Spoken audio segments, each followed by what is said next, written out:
Albert Einstein, Newton, Galileo Galilei, Marie Curie, Louis Pasteur, Stephen Hawking, Charles Darwin, Nikola Tesla. They are just some of the recognized scientists and scholars, sources of credible and reliable information, experience in their own respective fields. Being a scientist is synonymous to being curious. Scientists are curious to find the answers to difficult questions. They do this by conducting research and experiments. Scientists observe things. Scientists analyze things. Scientists communicate their findings.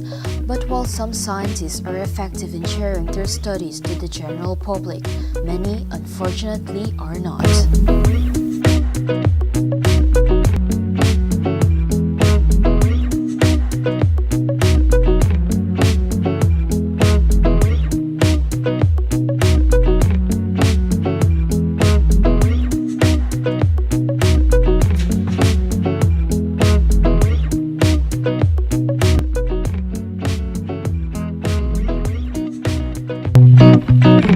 How important is science in our lives? Not a second goes by without us not using science. From what's happening inside our body to the outside, from the top of our heads to the tip of our toes. We are science, and we are what embodies science. Science is everything we know. Science is everything we see, touch, smell, and even taste. With science, there is contact and there is interaction. There is a connection between organisms, people, which just makes life keep going on. Because without science, what can I do? We can't write without science. We can't speak. We can't eat. That's how important science is. When we think of science, we think of research, experiments, but that is only half the job. The other half is communicating. Ideally, scientists are expected to communicate to the wider public in an innovative and engaging approach. But really, there's too much work and challenges.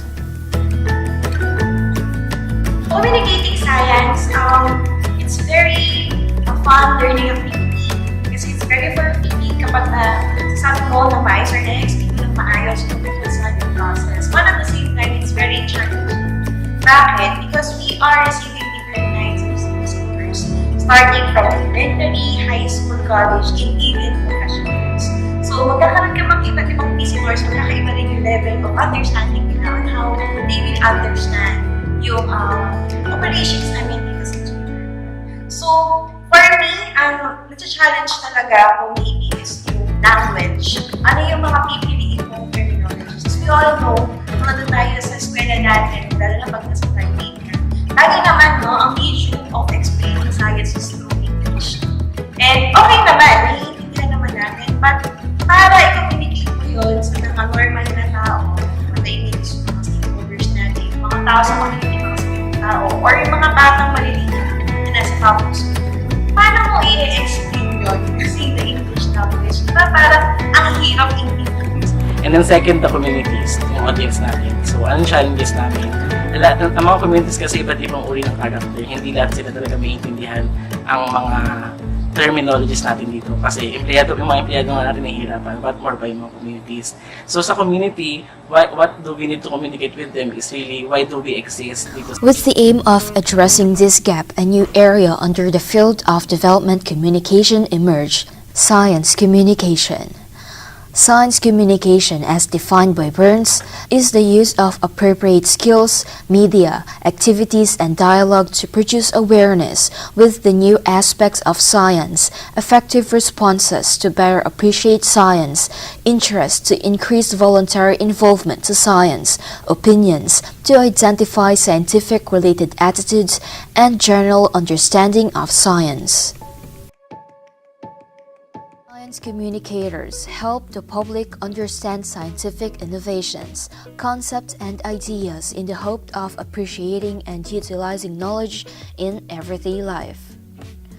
They organize, process, package, and distribute scientific knowledge based on target audience. Science communicators have different approaches and strategies used in communicating science to their audience.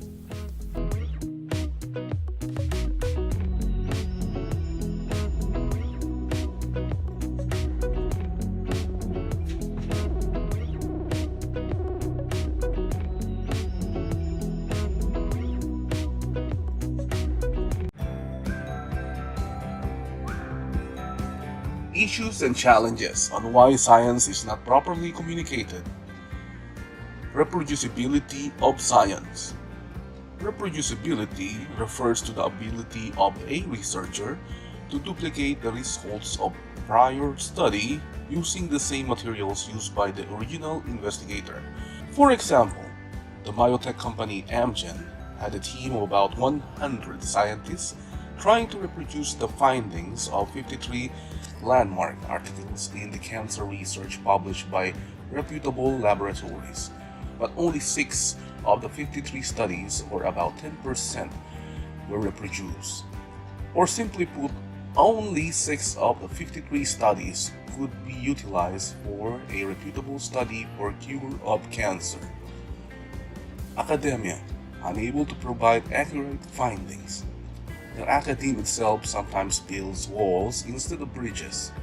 It fails to share the relevance of science because of times, as George Robertson of Dalhousie University in Nova Scotia said, academia is not providing accurate findings. Scientists, unable to simplify research findings to the communicators before it is replicated for actual use.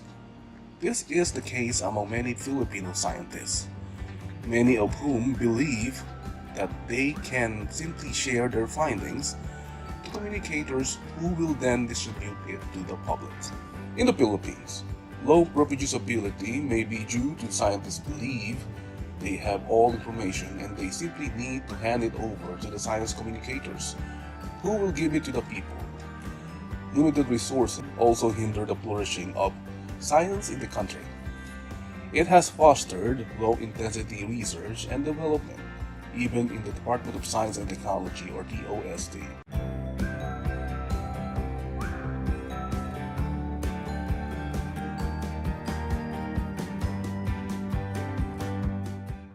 In order to address these concerns, perceived or otherwise, and to effectively bridge the gaps between academics and the practice of science communication, the group offers the following suggestions.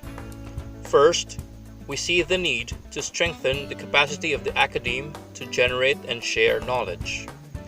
This need can be met through an umbrella policy that emphasizes the importance of science and communication to development, additional funds for research and development, the establishment of a repository of scientific knowledge, an improved science education curriculum with integrated regular training on communication and information technology, and the establishment of and support for an expansive physical and virtual web of science communicators.